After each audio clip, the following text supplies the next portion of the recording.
చాలా ఇంపార్టెంట్. రక్తముతోనే దేవునికి మనకు అడ్డముగా ఉన్న పాపము కడిగివేయబడుతుంది. కడిగివేయబడి అలాగే పాపికి రక్షణ, ప్రాణం, అంటే ఆ రక్తం ద్వారా పాపం కడిగివేయబడుతుంది. ఆ రక్తం ద్వారా పాపికి ప్రాణం పోయబడుతుంది. అందుకే దేవుడు ఏం చేశాడు? రక్తాన్ని. అందుకే బైబిల్లో బలి బలి బలి గురించి మనము చూస్తాం.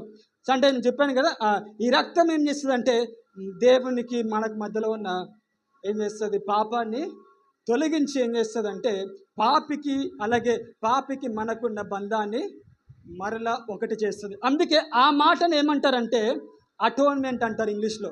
డే ఆఫ్ అటోన్మెంట్ అని చెప్పానుగా. అటోన్మెంట్ అనే మాట 3 ఇంగ్లీష్ పదాల నుంచి వచ్చింది.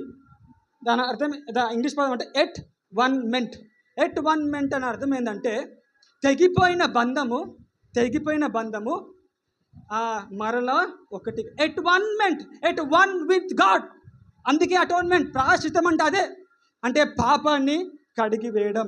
అందుకే దేవుడు ఏం చేశాడంటే ఆ రక్తము ద్వారా మన పాపాలు కడిగి వేయబడ్డాయి.